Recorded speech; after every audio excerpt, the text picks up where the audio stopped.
You're lying in bed, staring at the ceiling, and you're exhausted, absolutely exhausted, but sleep just won't come. And you're thinking to yourself, I never had trouble sleeping before. What changed? Well, I'm going to tell you exactly what changed, and more importantly, I'm going to show you the 3 mistakes you're probably making right now that are sabotaging your sleep. And the good news is, you can stop making these mistakes starting tonight. Let me be clear about something first. The idea that you need less sleep as you get older? That's a myth. Complete myth. You need just as much sleep at 60 as you did at 30. 7 to 9 hours. What's actually happening is that your sleep becomes more fragile, more easily disrupted, and certain things that never bothered you before are now keeping you awake. But here's what most people don't realize. It's usually not aging itself that's the problem. It's the habits and patterns you've developed that no longer work for your changing body. So let's dive into mistake number 1, and this is the biggest one, the one that almost everyone over 55 is making. You're going to bed at the wrong time for your body. Now I know what you're thinking. How can there be a wrong time to go to bed? But hear me out, because this is critical. As you age, your circadian rhythm shifts. Your internal body clock actually moves earlier. This is called advanced sleep phase syndrome, and it happens to most people as they get older. What this means is that your body naturally wants to get tired earlier in the evening and wake up earlier in the morning. This isn't a problem. This is actually completely normal. The problem is that you're fighting it. Here's what I see all the time. Someone tells me they can't sleep. I ask them when they go to bed. They say 11 p.m. or midnight. I ask when they get tired. They say around 8 or 9 p.m., but they push through that tiredness because they think 11 p.m. is a normal bedtime. They think going to bed at 8:30 makes them old, or they want to watch their shows, or their partner doesn't go to bed until later. So what happens? At 8 or 9 p.m., your body releases melatonin. Your temperature drops slightly. Your body is saying, hey, it's time to sleep. But you ignore it. You have another coffee.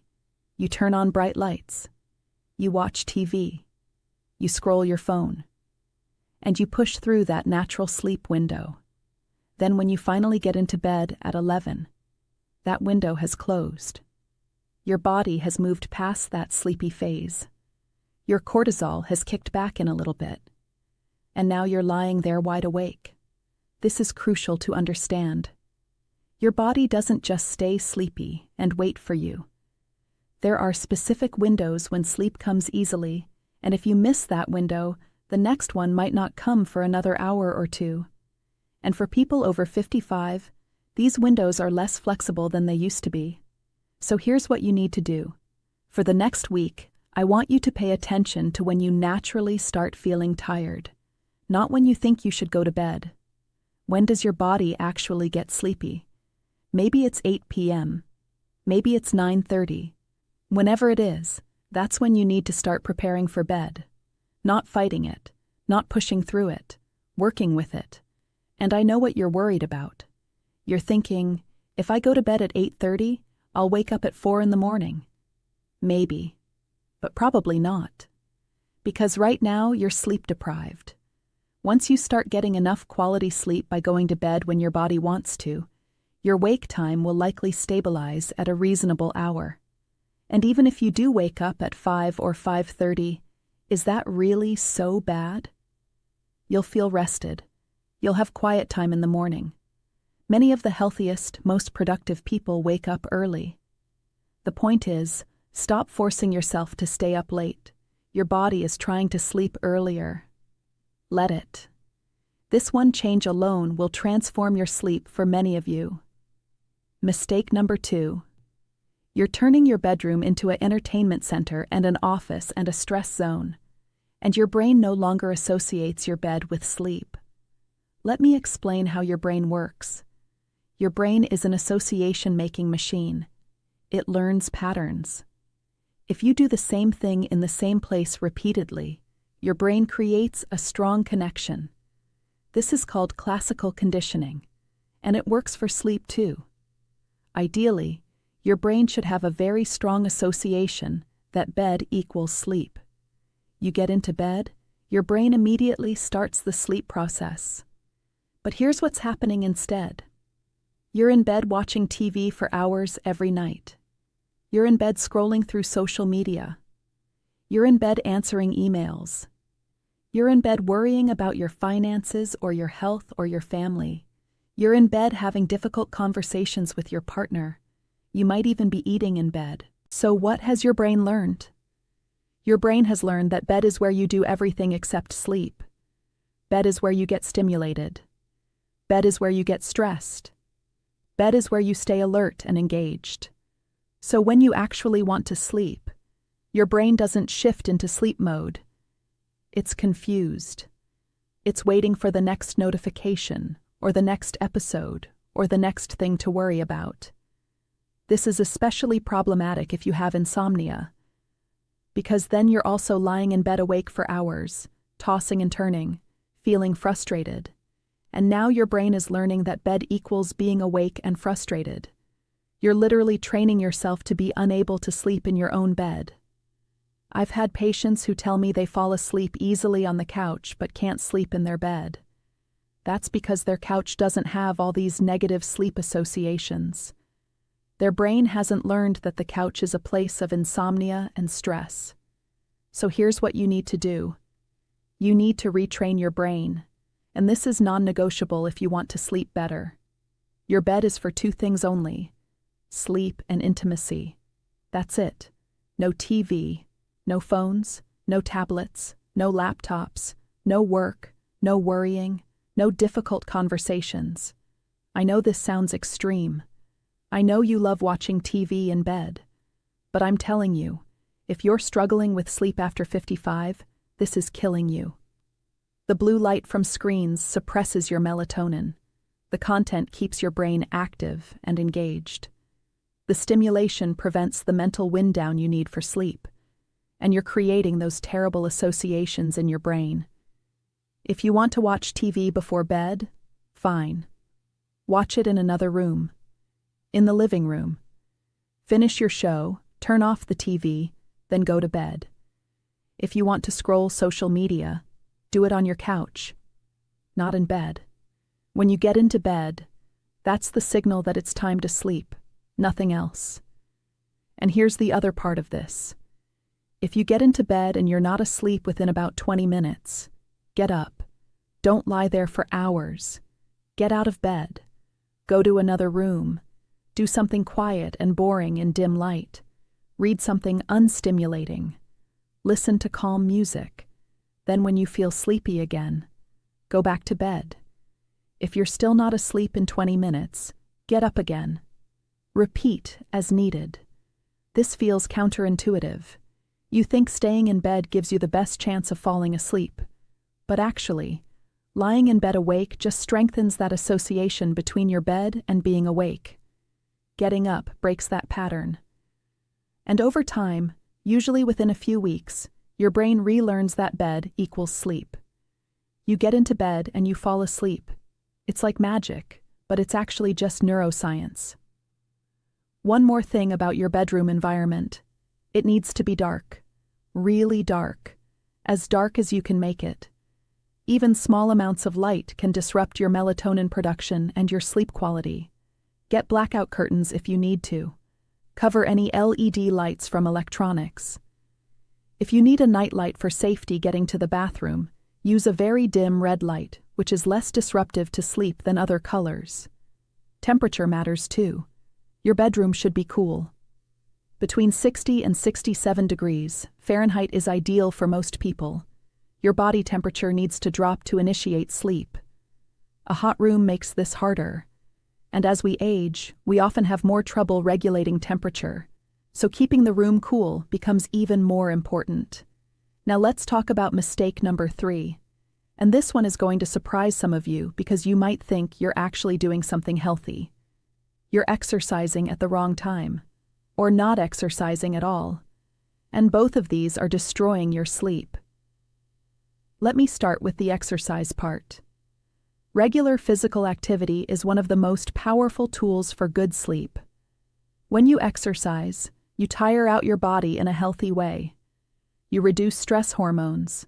You boost mood-regulating chemicals. You improve your circadian rhythm. People who exercise regularly fall asleep faster, sleep more deeply, and wake up less during the night. But here's what I see constantly with people over 55. They've stopped exercising. Maybe their joints hurt. Maybe they're too tired. Maybe they think they're too old. Maybe they had a health scare and they're afraid. So they become sedentary.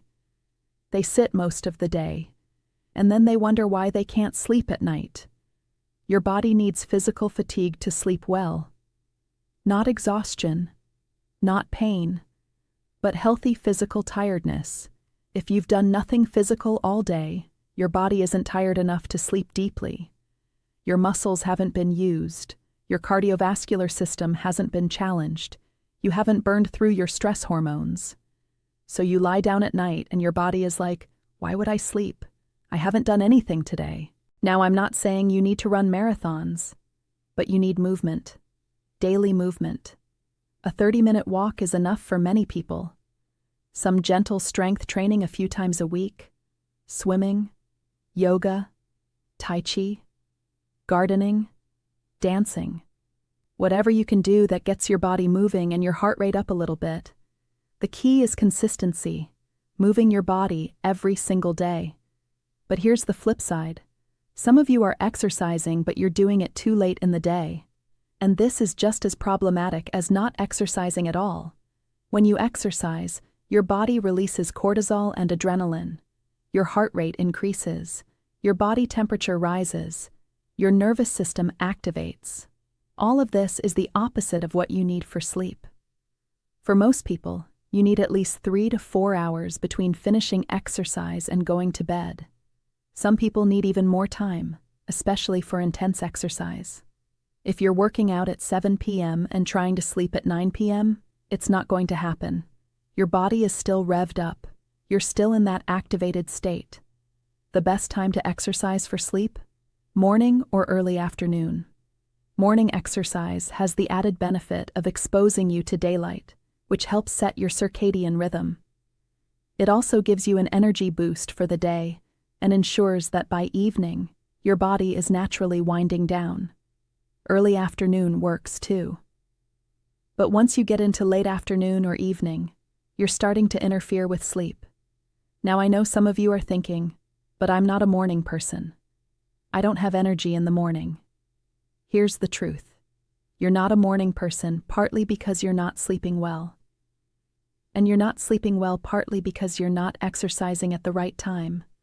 It's a cycle. Break the cycle. Start exercising in the morning even if it feels hard at first. Within a couple weeks, you'll notice you have more energy in the morning and you sleep better at night. And please, talk to your doctor before starting any new exercise program, especially if you have health conditions. But for most people over 55, movement is medicine. It's essential for sleep and for overall health. Let me tie this all together for you. These 3 mistakes: going to bed at the wrong time for your body, using your bed for everything except sleep, and either not exercising or exercising too late. These are probably the main things standing between you and good sleep right now. The beautiful thing is that all 3 of these are completely within your control. You don't need medication. You don't need expensive treatments. You just need to make different choices starting tonight. Tonight, pay attention to when you get naturally tired. When that sleepiness hits, start getting ready for bed. Don't fight it. Don't push through it. Honor what your body is telling you. Tonight, keep all screens out of your bedroom. I know it's hard. Do it anyway. Read a paper book if you want something to do before sleep. Or just lie there in the dark and practice some deep breathing. Tomorrow morning, move your body. Take a walk. Do some stretching. Get your body active early in the day. And keep moving throughout the day. Don't save all your activity for evening. These changes won't fix everything overnight. Sleep problems that have developed over months or years take some time to resolve. But most people start noticing improvements within a week. Better sleep onset, fewer nighttime awakenings, feeling more rested in the morning.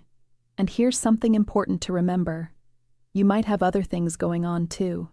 Sleep apnea, restless leg syndrome, medication side effects, chronic pain, anxiety or depression.